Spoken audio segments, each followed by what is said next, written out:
Have you been feeling a strange restlessness lately, as if something enormous is about to unfold but you can't explain what it is? What if that sensation isn't coincidence or anxiety, but your consciousness picking up a real shift before it becomes visible? Today we'll explore the science behind that feeling. How quantum physics and neuroscience reveal that your body can sense changes in the field before your mind understands them. And the most curious part is that most people ignore this signal and end up paying a high price for it. You might think you're the only one sensing this strange pulse beneath ordinary days, that quiet restlessness, the flicker that something invisible is moving through the air. But when you look closer, you'll find that the same unease is echoing through millions of lives, a subtle vibration shared across minds, as if a collective current were tightening before a storm. It's not chaos. It's coherence waiting to be recognized. Researchers at the HeartMath Institute call this collective field resonance. When many human hearts begin to oscillate in similar frequencies, through emotion, anticipation, or even unspoken thought, the global electromagnetic field reflects it. What you feel as a private tremor might actually be part of a planetary heartbeat. The sensation that something is about to change isn't a mistake of perception. It's the nervous system catching up to information already forming beyond sight. Notice what happens when you pause in silence. Beneath the noise of routine, there's a hum, like a wire carrying too much current. Your breath moves faster without reason, your chest tightens, and your mind keeps scanning the horizon for something unnamed. This isn't panic. It's the body translating the language of frequency. Each cell has its own rhythm, and when the external field around you begins to shift, your inner tempo adjusts.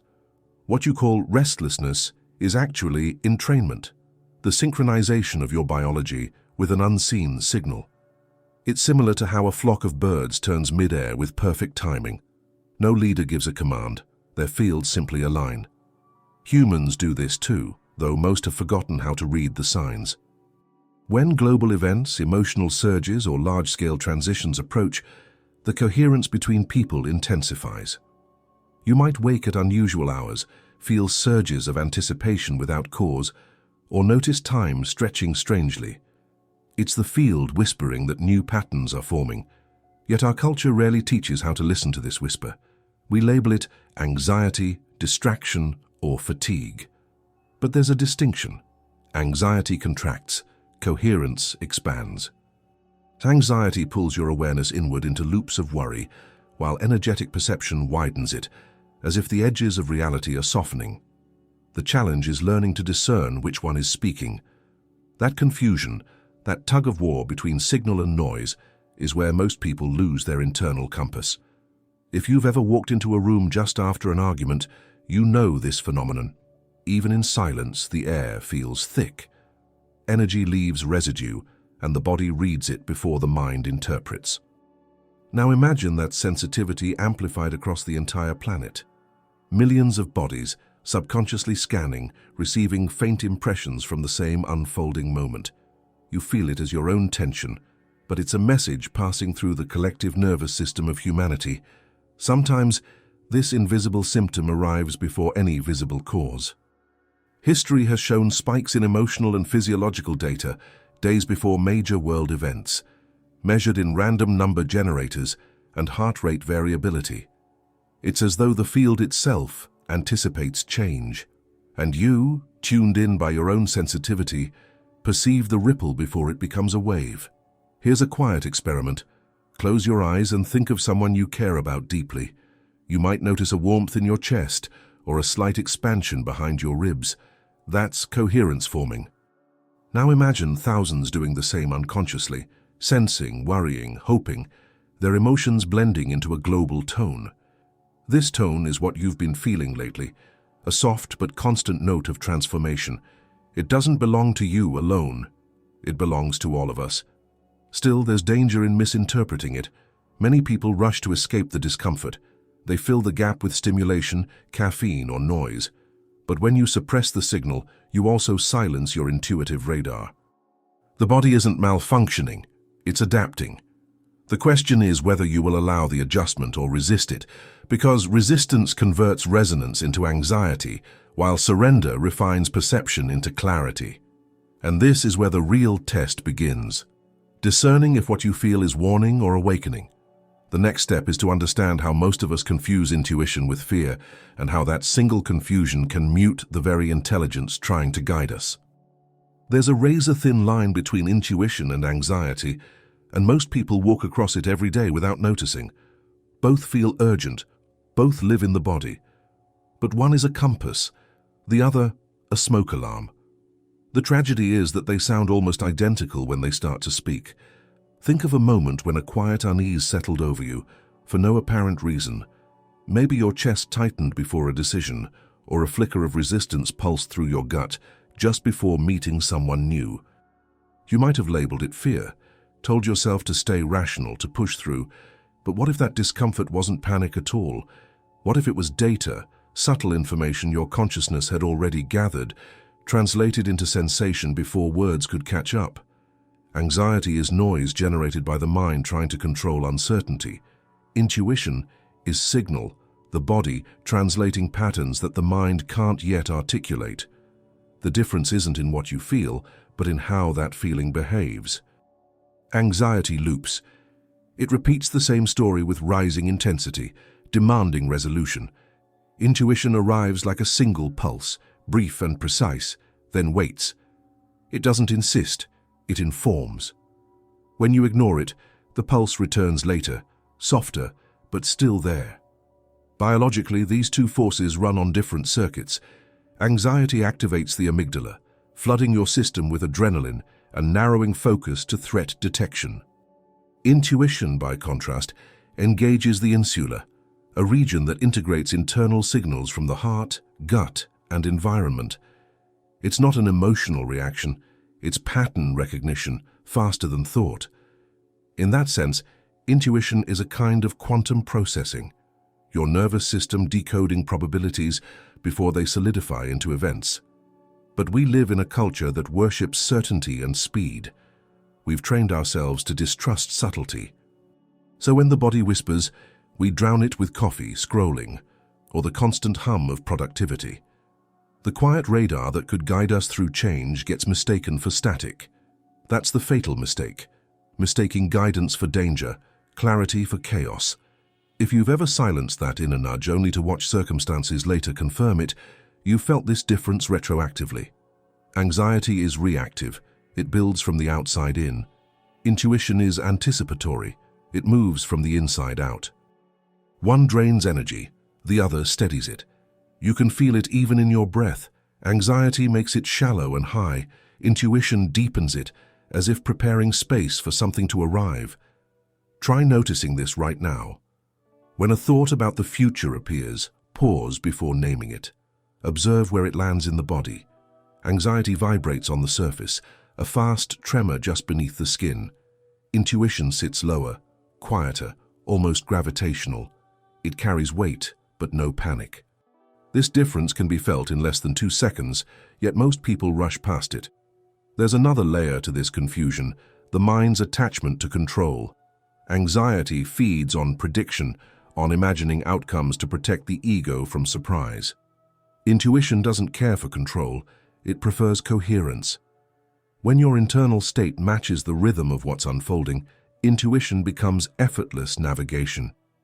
But when the ego demands certainty, it hijacks the signal, turning a simple inner knowing into a storm of mental noise.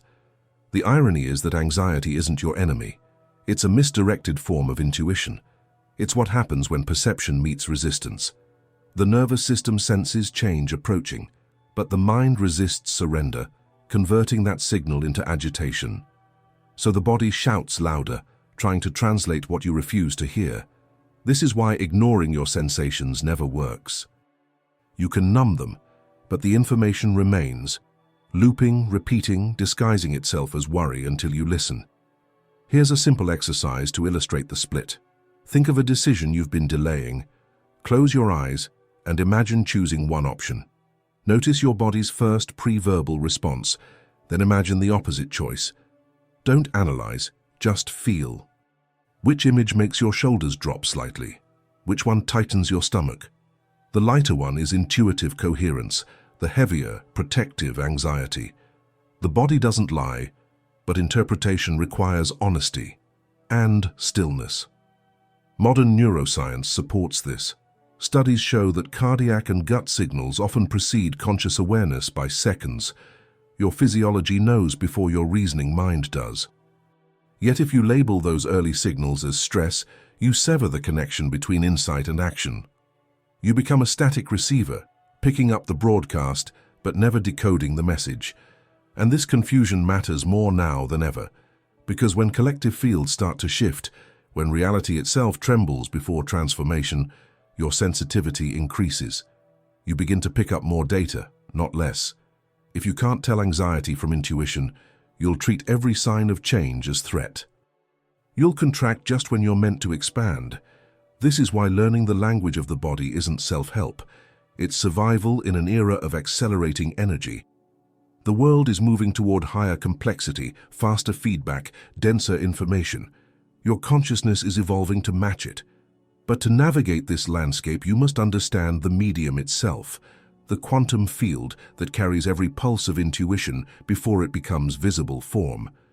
That's where we turn next, to the physics beneath perception, the invisible information system that your brain is already decoding, moment by moment, even when you think you're simply feeling something.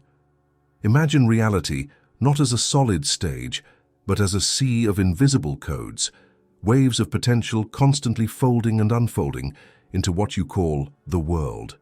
Beneath every object, emotion, and event lies a field of information so vast and fluid that language strains to contain it. This is what physicists and mystics alike now call the quantum field, the invisible architecture where matter, energy, and consciousness intertwine. At its core, the field isn't made of things. It's made of relationships. Every particle, every photon, every flicker of thought exists as a vibration within an interconnected matrix. Nothing is isolated. When one part of the field shifts, the rest adjusts instantaneously, like ripples through water. That's why the sense of something about to change doesn't always begin outside of you. It begins in the resonance patterns that link you to everything else. Your brain, contrary to how it feels, doesn't generate reality. It decodes it. Think of it as a biological receiver, a quantum instrument designed to translate frequencies into sensory experience. Every perception you have, every intuition or insight, begins as an energetic imprint, long before it becomes an image, word, or decision. When you feel something coming, it's because your nervous system has already registered a fluctuation in the informational field surrounding you. Experiments at Princeton's Global Consciousness Project and at the HeartMath Institute have offered glimpses of this process. Random number generators placed around the world show measurable deviations moments before major global events, natural disasters, collective celebrations, even emotional surges in humanity's shared attention. It's as though consciousness itself gently bends probability, nudging the field into coherence before physical reality catches up. From a quantum perspective, your thoughts are not confined to your skull. They are modulations of energy in the same ocean that composes stars, forests, and tides. The boundary between observer and observed blurs. When you pay attention to something, you don't just see it, you alter its state. The act of observation collapses possibilities into a single outcome. This is not metaphoric poetry. It's the observer effect, verified countless times in physics. The universe behaves differently when it is being watched. Now extend that principle inward. What if your internal focus, the way you hold emotion, intention, or belief, is a form of observation too? Every time you choose where to place awareness, you sculpt reality's probabilities. The field mirrors coherence. When your thoughts are fragmented, your experience fragments. When your heart, mind, and body synchronize, the field responds with clarity. That's why intuition feels smoother than logic. It's a mode of direct resonance with information that hasn't yet taken form. Consider this. Before an idea becomes an invention, before an encounter becomes a relationship, there is an invisible blueprint vibrating in potential. The brain doesn't create that pattern. It tunes into it, like a radio picking up a frequency already in the air. Creativity, foresight, inspiration, all of them are acts of alignment with pre-existing information. You don't make insight, you meet it. This also explains why the sensation of imminent change often comes with tension. As the field reorganizes, your internal frequencies must recalibrate to stay coherent. The discomfort isn't punishment. It's a sign that new data is entering your system. You can feel it as pressure, insomnia, bursts of emotion, or moments of profound stillness. It's the body resynchronizing with a new layer of reality. Most people mistake this for stress, but it's the sensation of recalibration, your cells updating to match a changing universe. There's a subtle art in learning to listen without interference. The more you try to make the field reveal its secrets, the more noise you introduce. Observation without demand. That's the key. This is what meditation, prayer, or deep contemplation were always designed for, to align your internal rhythm with the larger symphony of existence. When coherence happens, perception sharpens, time feels elastic, the boundary between thought and event thins, and intuition turns into direct knowing. To live in awareness of the quantum field is to realize that every moment carries infinite probabilities, and that consciousness selects among them not by force, but by resonance. You don't command reality, you tune to it. You don't predict the future, you align with the version of it already vibrating closest to your frequency. And yet, the greatest paradox emerges here. Not every signal you feel from the field points to a shift in the outer world. Sometimes, what seems like the universe preparing to change is your own system preparing to evolve. The next layer of transformation may not be out there at all. It may be unfolding inside you. There comes a point when you realize that what feels like the world shifting around you is actually something unfolding within you. The signs are deceptively similar. The sense of pressure in the air, the disorientation, the instinct that life is about to rearrange itself. You look for evidence outside, a relationship, a job, the planet itself. But the real tectonic movement is happening in the unseen landscape of your own system. It's not the universe turning its wheel, it's you beginning to turn with it. Every cell in your body holds a memory of rhythm, your heartbeat, your breath, your neural oscillations, all of them in quiet conversation with the field that surrounds you. When the frequency of that field begins to rise, your internal rhythm must shift to match. The friction you feel, the restlessness, the bursts of emotion or sudden fatigue aren't signs of collapse, they're the physics of transformation. It's the nervous system shedding obsolete data, recalibrating to sustain a higher bandwidth of awareness. This is the paradox that confuses almost everyone. The sensation of external upheaval is often the body translating an inner evolution. What feels like instability is your consciousness reorganizing its architecture.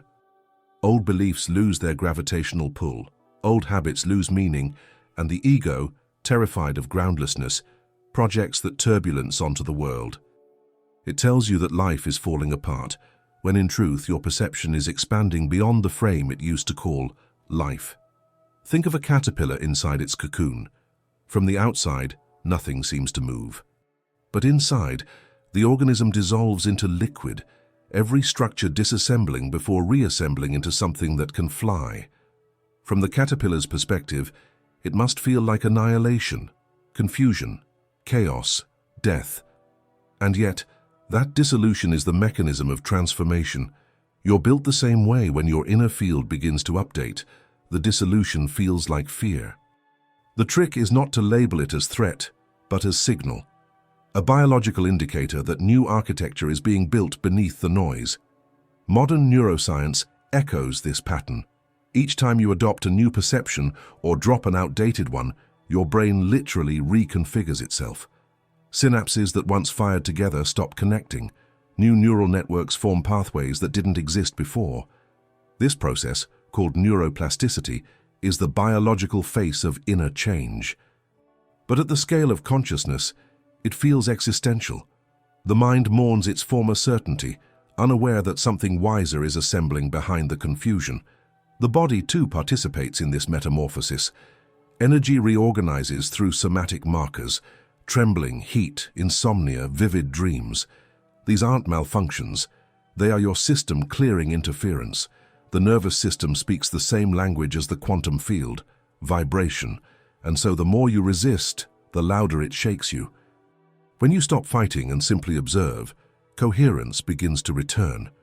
There's an ancient metaphor that fits: a musical instrument being tuned. When one string is tightened to a new pitch, the whole instrument must subtly adjust, or the harmony collapses. You are that instrument. Each moment of awareness tightens a new string, altering your internal resonance. The resulting tension isn't punishment, it's preparation. The discomfort you label as anxiety may be the sound of your consciousness learning a new key. Many people misinterpret this recalibration as a sign that something outside must shift. They change cities, relationships, careers, but the same unease follows them. That's because the frequency mismatch was never environmental. The field around you reflects the field within you. Until your internal system completes its reorganization, no external arrangement will settle the dissonance. The change you keep expecting from the outside world is waiting for you to finish happening inside. If you pay close attention, there's a moment, brief but unmistakable, when the storm quiets. It's not that life becomes easier. It's that your body stops fighting what it already knows. The rhythm stabilizes, perception widens. You begin to see patterns you couldn't see before, connections that were invisible in the noise. This is the subtle moment of alignment, the emergence of a new coherence between your inner field and the universal one. And yet, even here, there's another layer most people overlook, because not all internal changes stay internal. Sometimes, when the resonance within you reaches a certain threshold, it begins to distort your external environment. Small anomalies in time, coincidences too precise to ignore, familiar patterns suddenly breaking. These are signals that the field around you is mirroring the field within. It's the bridge between inner transformation and outer reality, where the fabric of experience starts to rearrange itself in response to your new frequency. That's where the next mystery unfolds, the strange micro-disruptions in the world around you that hint at the deeper mechanics of change, the subtle glitches that reveal reality adjusting before your eyes. Sometimes, reality seems to stutter. You walk into a room and feel as though you've been there before, though logic insists you haven't. A clock seems to skip a beat, a streetlight flickers at the exact moment a memory surfaces, numbers repeat, 1111, 222, too often to dismiss as chance. These aren't coincidences in the trivial sense. They're micro-disruptions, the fingerprints of a field reorganizing itself around your new state of awareness. When consciousness accelerates, the external world begins to reflect that velocity through anomalies. Quantum physics describes this in terms of probability waves collapsing into form. At any given moment, countless versions of reality coexist as potential. Your attention, charged with emotion and coherence, selects one version over another. But when your frequency starts to rise faster than your habits can stabilize it, the field flickers. You begin to witness the in-between frames of existence, where the universe is still deciding what it wants to be next. These micro-disruptions are not malfunctions. They're informational leaks from the quantum level. The déjà vu, the glitch, the sudden distortion of time, all are glimpses of reality mid-update. They signal that your perception is expanding beyond linear sequencing. In those moments, you're not losing focus. You're catching a glimpse of the machinery that usually hides behind continuity. It helps to remember that your brain doesn't record reality continuously. It samples it, snapshots every few milliseconds, then fills in the gaps to create the illusion of flow. When your state of consciousness shifts, those gaps widen for an instant, allowing raw data from the quantum field to slip through. That's why time feels elastic during profound change, stretching and folding like soft fabric. The mind, used to narrative order, interprets these openings as strangeness, but they are signals that your internal frequency and the external field are entering a new conversation. People often report seeing patterns cluster around them before a major turning point, hearing the same phrase from strangers, meeting the same archetype in different faces, receiving symbolic echoes across unrelated events. It's as if reality itself begins to rhyme. These rhymes are not random, they're resonance markers, evidence that your consciousness is syncing with a higher probability track. Once you notice them, they multiply, not because they're increasing, but because your awareness has tuned to their frequency. Of course, the rational mind rushes to explain them away. Coincidence, confirmation bias, selective memory. And yet, even within scientific scrutiny, the data hints at something deeper. Studies in parapsychology and field consciousness have observed measurable coherence in random systems during global emotional events. Machines unaffected by human intention under normal conditions begin to show order when collective attention spikes. It's as though the fabric of probability itself senses coherence and responds in kind. So, when you encounter these distortions, the real question isn't what's happening out there, but what's happening in here. The outer anomaly is a mirror of an inner synchronization process. Each glitch is a feedback pulse, confirming that your internal evolution is affecting the information field around you. The more attuned you become, the subtler the signals, until reality starts to feel porous, not broken, but responsive. You can test this quietly. The next time a synchronicity catches your attention, pause before interpreting it. Notice your body's immediate sensation, a pulse in the chest, warmth behind the eyes, a slight expansion of breath. That physiological echo is the bridge between fields, the moment the wave becomes particle in your perception.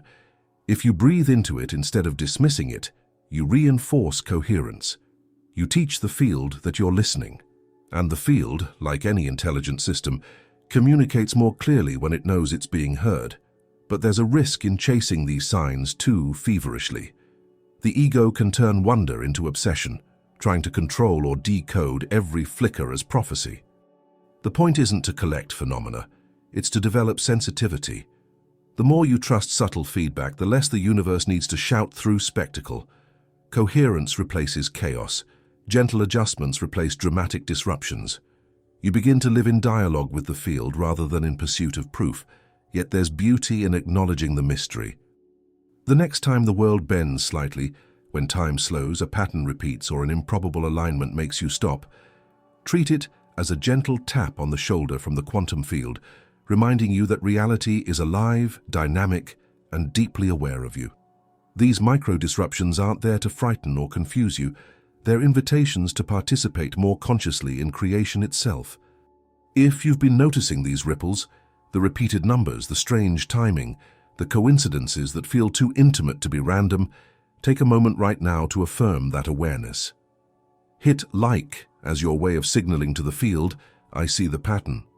And in the comments, write the phrase, I'm tuning in, not as superstition but as declaration, a simple act of coherence between thought, word, and action. Because the moment you acknowledge the signal, you strengthen the conversation that's already unfolding between you and the universe, and that dialogue is about to go somewhere even deeper. When the first tremors of transformation appear, most people make the same mistake. They try to control them.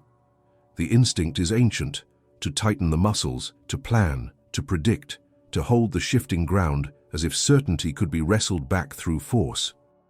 But the truth is, you cannot steer a tide while standing in the water. The more you fight to stay fixed, the more the current pulls at you. Change, by its very nature, is movement without a map. Yet the modern mind has been conditioned to equate control with safety. It seeks stability even in moments designed to unmake it.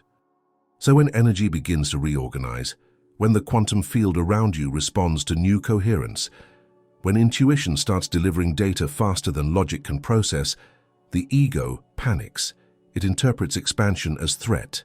It floods the body with adrenaline and commands, hold on. But what you're trying to hold on to is already dissolving. Think of the difference between a leaf caught in the wind and a bird gliding through the same air. Both are in motion, but only one understands that the wind is not the enemy. The bird moves by surrendering to aerodynamics, not resisting it.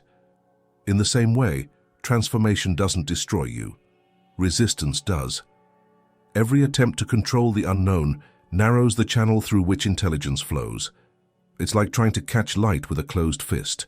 The tighter you squeeze, the less you hold. At a biological level, this resistance creates incoherence. The heart and brain fall out of rhythm. The nervous system oscillates between acceleration and fatigue. You may feel it as tension, confusion, or emotional overload, but beneath those symptoms, something deeper is trying to happen. The universe, or more precisely the field of information you're part of, is recalibrating. It's asking you to participate, not dominate, to observe, not dictate. This misunderstanding of control runs deep in human culture. We've been taught that mastery means dominance, mastering time, mastering nature, mastering ourselves. Yet real mastery is not command, it's coherence. The most advanced systems in nature operate through dynamic equilibrium, self-adjusting, fluid, adaptive. A forest doesn't control its growth, it communicates it. Roots exchange information, trees regulate each other's nutrients, and the entire ecosystem responds as one body. The human mind, too, is meant to work like that, in dialogue with the field, not in opposition to it. When you cling to control, you isolate yourself from feedback. You stop listening to the subtle signals that tell you where to move next. Anxiety increases because your internal rhythm can't synchronize with the evolving pattern around you. It's like trying to march to your own tempo while the rest of the orchestra shifts key. Eventually, the dissonance becomes unbearable. The body calls it burnout, the spirit calls it resistance. And yet surrender is often misunderstood. It doesn't mean apathy or inaction. It means precision without rigidity, responding rather than reacting. Surrender is the posture of awareness, not defeat. It's the difference between being driven by fear and being guided by intelligence. In practical terms, it looks like pausing before deciding, breathing before speaking, observing before interpreting. Each pause creates a pocket of coherence, a moment where the quantum field can align your internal state with the external circumstance. This is why some people, even amid chaos, radiate calm. Their nervous systems have learned to yield to flux. They've discovered that change is not a punishment, it's communication. When reality rearranges itself, it's not collapsing against you, it's repatterning to include you. The discomfort you feel is the sound of your consciousness catching up to its next version. And still, the collective mistake persists because it's reinforced everywhere. Entire economies run on the illusion of control.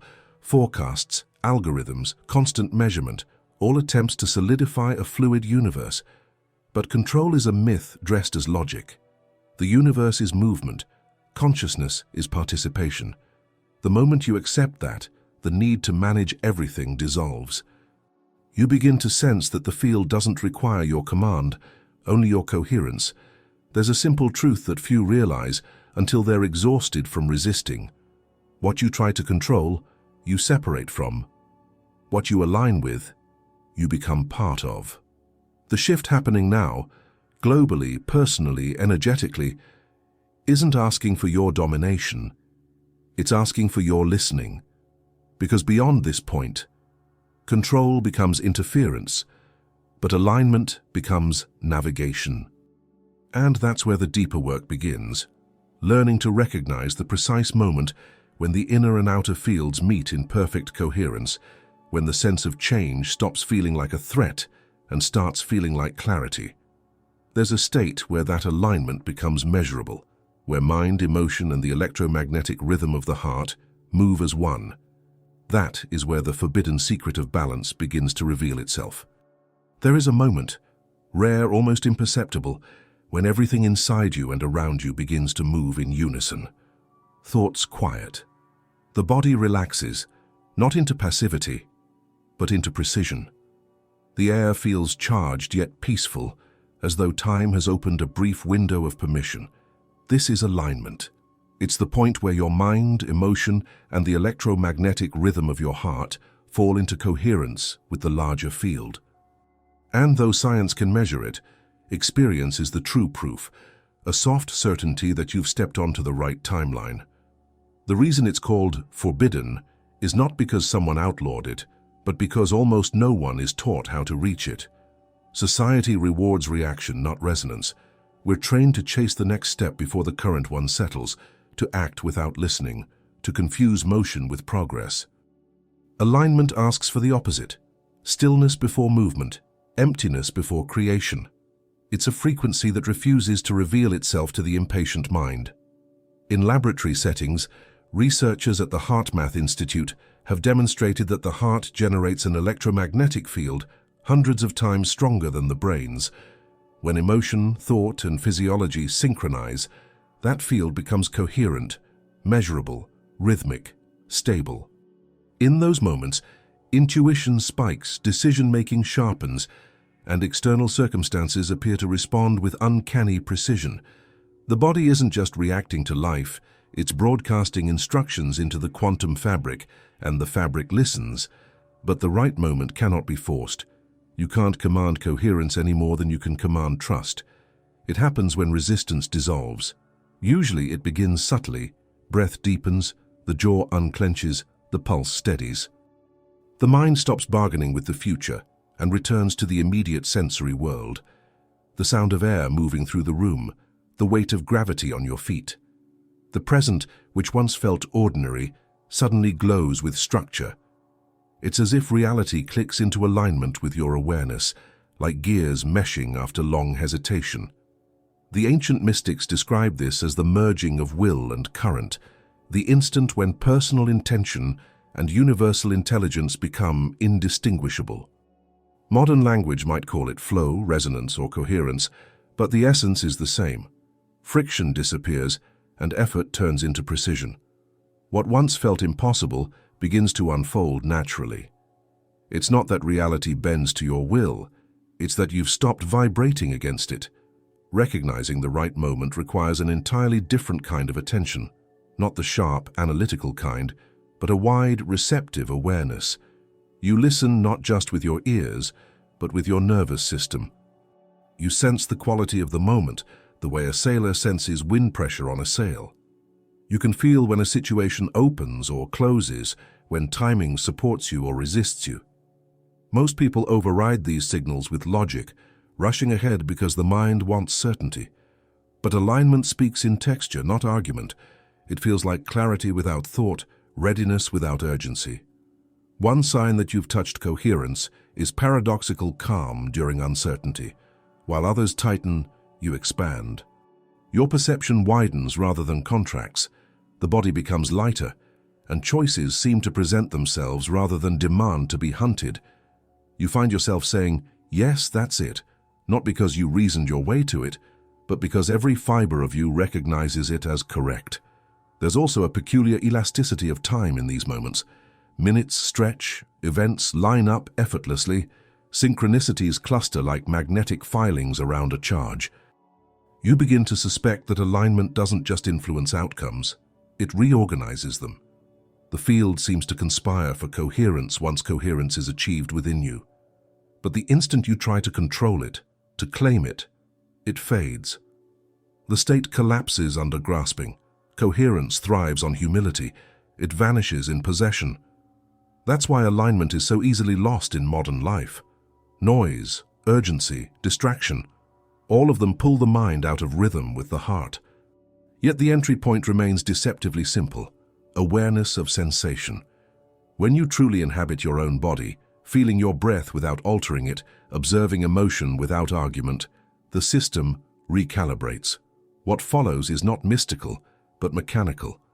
Heart rhythms stabilize, neural oscillations synchronize, cortisol drops, intuition strengthens. You don't need to believe in it for it to work. You only need to listen. The right moment isn't somewhere in the future. It's a resonance you create by becoming fully congruent now. Once that congruence stabilizes, external timing begins to reveal itself. Emails arrive at perfect intervals, meetings cancel at just the right time, paths open without force. The pattern of reality arranges around your coherence like iron dust around a magnet. Yet even this state has a deeper layer, one that most overlook because it challenges everything we think we know about time. If coherence allows us to align with the flow of events, what happens when consciousness begins to move ahead of them? What if the reason you sense the right moment before it arrives is because on some level you've already reached it? What if the reason you sense the future before it happens is that in some way part of you is already there? This is the quiet revelation that slips through the edges of intuition. Consciousness isn't confined to the present moment. It moves ahead of the body, scouts possibilities, and sends information backward through emotion, sensation, and instinct. The feeling that something is about to change isn't imagination. It's the echo of a future event already reverberating through your awareness. In physics, this idea isn't as strange as it sounds. Quantum retrocausality suggests that effects can, under certain conditions, influence their causes. Time at the subatomic level doesn't flow in a single direction. It oscillates. Particles interact with both their past and future states simultaneously, maintaining coherence across time. If consciousness is entangled with this field, and increasing evidence suggests it is, then your awareness isn't bound by the linear arrow of seconds ticking forward. It's part of a feedback loop that extends in both directions. Think of it this way. Your intuition is the nervous system of a multidimensional being. The body operates in physical time, moving frame by frame, but consciousness is the field watching the film from above. It sees the next scenes before the characters reach them. The tremor you feel before a shift is your system catching the signal of its own future alignment. It's not prediction, it's perception spread across timelines. There are moments when this becomes almost tangible. You think of someone you haven't spoken to in years, and their message appears minutes later. You take an unfamiliar route home for no logical reason and discover you've avoided an accident. You sense a chapter ending before any evidence confirms it. These aren't coincidences.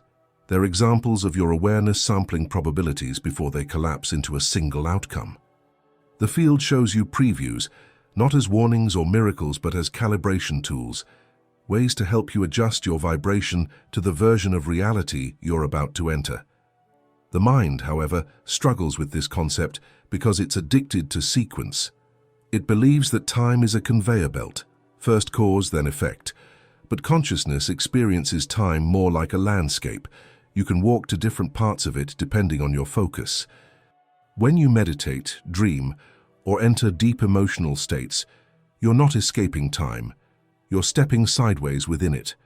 That's why insight often arrives out of nowhere. It's not arriving, it's returning. Data retrieved from a point your consciousness has already visited.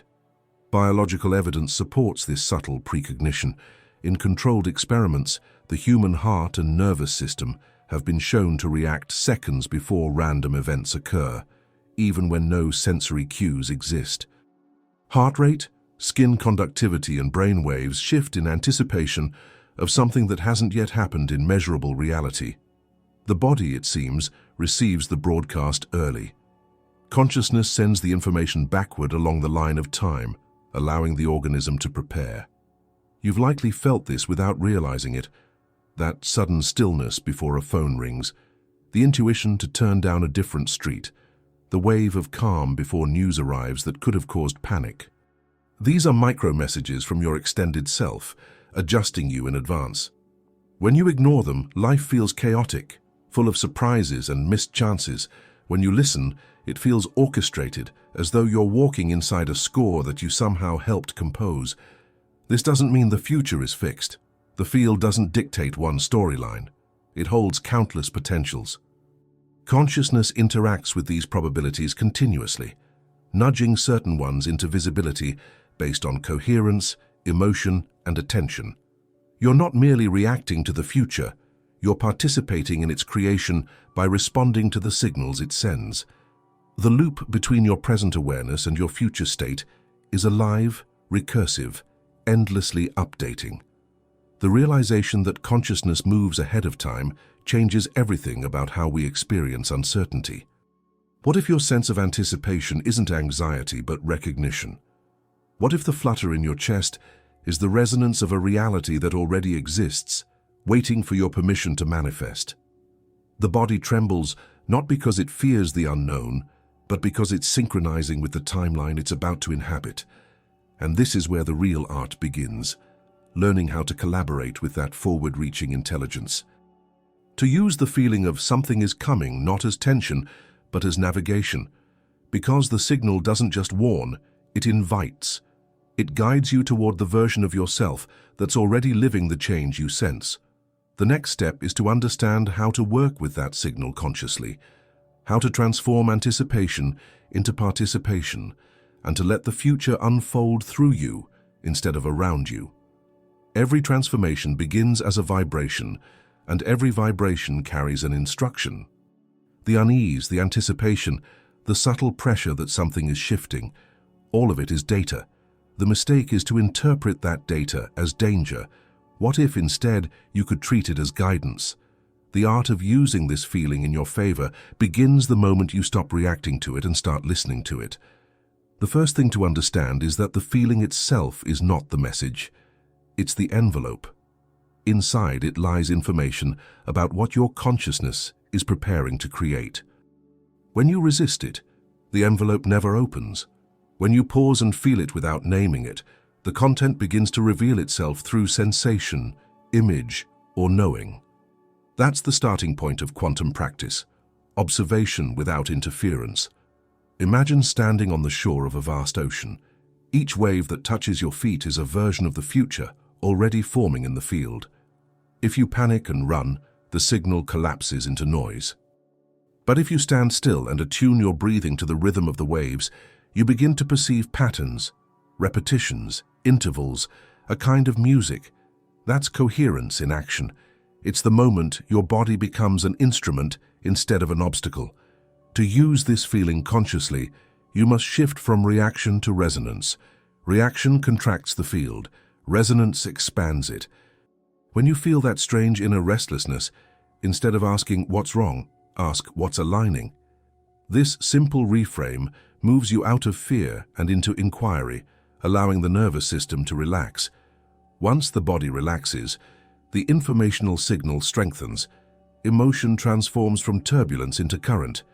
Breath is the bridge.